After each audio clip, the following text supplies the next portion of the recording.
Enjoyment, రాసలీలలు, ఏంద్రీ ఆ రాజభోగం. ఒక్కొక్కసారి మీ ఫ్లైట్లు, మీ ఎయిర్ క్రాఫ్ట్లు, అసలు ఒక హీరోయిన్తో కూడా ఏదో ఒక పేపర్లో ఫోటో చూశాను. పాపం ఆమె గురించి నాకు తెలియదు కదా, సబ్జెక్ట్ తెలియదు కాబట్టి నేను ఆమె గురించి ఏం కమెంట్ చేయను. నేను అడుగుతున్నా, బయటకు వచ్చింది ఒక ఫోటో, ఇంకా ఎన్నున్నాయి?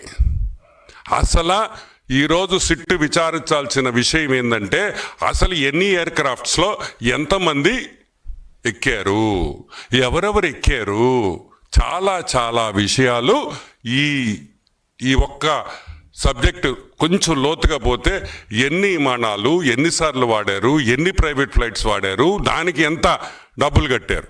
సరే, అది బాగానే ఉంది. ఈ ఫ్లైట్లో ఫోటోల్లో వచ్చింది ఎవడీడు? వెంకటేష్ నాయుడు.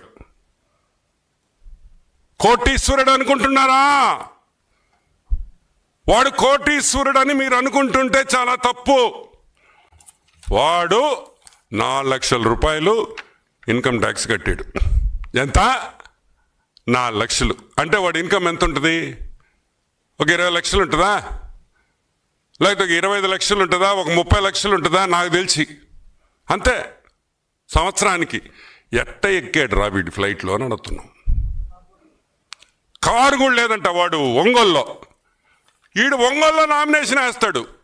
చెవిరెడ్డి భాస్కర్ రెడ్డికి డమ్మీ, చెవిరెడ్డి భాస్కర్ రెడ్డికి డమ్మీ నామినేషన్ ఎంపీగా వేస్తాడు. కానీ వైసీపీలో ఎవరికి తెలియదు, వాడెవడో మాకు సంబంధం లేదు. 4 లక్షలు ఇన్కమ్ ట్యాక్స్ చేసిన కట్టేవాడు ప్రైవేట్ ఫ్లైట్లలో పోతాడు. హీరోయిన్లు పక్కన ఉంటారు. సరే, వాళ్ళు షూటింగ్ పోయారో దేనికి పోయారో సినిమాలు తీసుకుని దట్స్ ఇర్రెలెవెంట్. బట్ ఈరోజు ఒక ఫ్లైట్లో ఒక హీరోయిన్తో కూర్చొని పోయే స్తోమత మనకు రావాలంటే మన దగ్గర ఎంత డబ్బులు ఉండాలి? ఏదో ఒక సినిమా తీయాలా, లేకపోతే వాళ్ళతో స్టోరీ డిస్కషన్ ఏదో ఒకటి ఉంటుంది.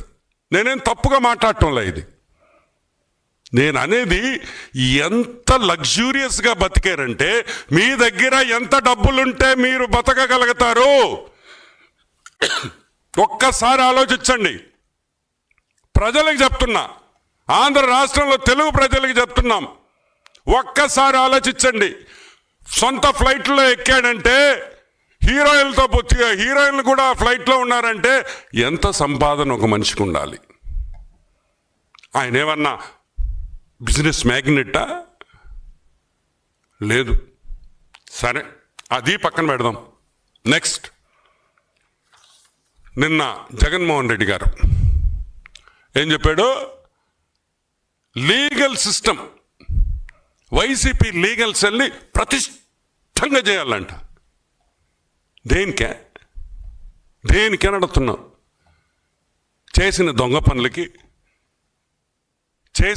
పనులకి పడుతున్న కేసులకి సాక్ష్యాలతో బయటకు వస్తుంటే మీకు లీగల్ సెల్ కావాలి.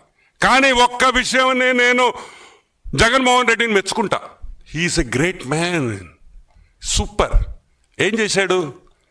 చరిత్రలో ఎవరు చేయని పని చేశాడు.